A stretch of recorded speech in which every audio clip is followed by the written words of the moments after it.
রাতে আরও এগিয়ে এলো ঘূর্ণিঝড়। কলকাতায় বৃষ্টি শুরু।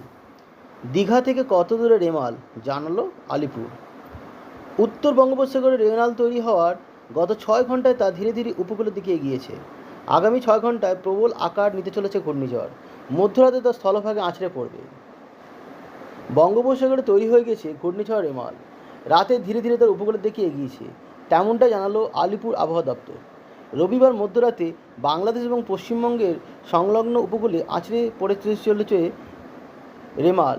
এর ফলে দক্ষিণবঙ্গের জেলাগুলিতে সোমবার এবং মঙ্গলবার লাল সতর্কতা জারি করেছে হাওয়া অফিস। রবিবার সকালে আলিপুর জানিয়েছে, উত্তর বঙ্গোপসাগরে রেমাল তৈরি হওয়ার পর গত 6 ঘন্টায় তা ধীরে ধীরে স্থলভাগের দিকে এগিয়েছে। এই সময় তার গতি ছিল ঘন্টায় 6 কিলোমিটার। বর্তমানে এই ঘূর্ণিঝড় উত্তর বঙ্গোপসাগরেই অবস্থান করছে।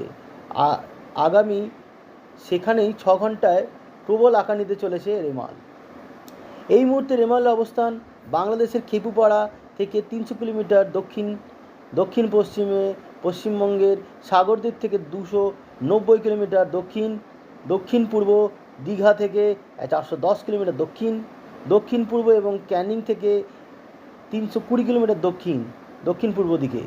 সাগরে শক্তি বাড়িয়ে প্রবল আকারে নেওয়ার পর ঘূর্ণিঝড় রেমাল রবিবার মধ্যরাত্রে স্থলভাগে আছড়ে পড়তে চলেছে। হাওয়া অফিস জানিয়েছে, বাংলাদেশের খেপুপাড়া এবং পশ্চিমবঙ্গের সাগরদ্বীপের মধ্যবর্তী অংশে ঝড় আছড়ে পড়বে।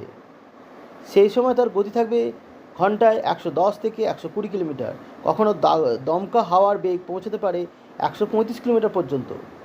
ঘূর্ণিঝড়ের ফলে কলকাতা এবং উত্তর এবং দক্ষিণ 24 পরগনার, পূর্ব মেদিনীপুর, হাওড়া এবং হুগলিতে লাল সতর্কতা জারি করা হয়েছে। এই জেলাগুলিতে রবিবার এবং সোমবার ভারী থেকে অতি ভারী বৃষ্টি হতে পারে। সোমবার প্রবল বৃষ্টি হতে পারে নদিয়া এবং মুর্শিদাবাদেও।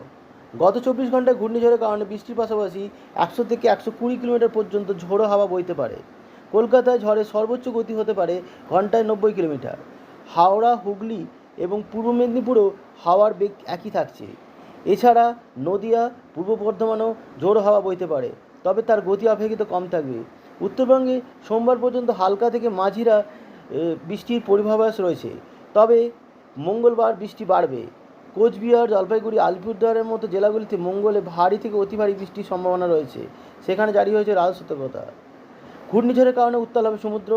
হাওয়া অফিস জানিয়েছে, রবিবার এবং সোমবার সমুদ্রের উপরে 90 থেকে 120 কিলোমিটার বেগে ঝোড়ো হাওয়া বইতে পারে। এর ফলে সমুদ্র উত্তাল থাকবে, ঢেউয়ের উচ্চতাও হবে স্বাভাবিকের থেকে বেশি।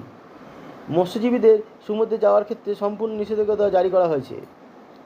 রবিবার সকাল থেকে কলকাতায় বৃষ্টি শুরু হয়ে গেছে। কিছু এলাকায় ঝিরঝিরে বৃষ্টি হচ্ছে, আকাশ মেঘলা হয়ে রয়েছে।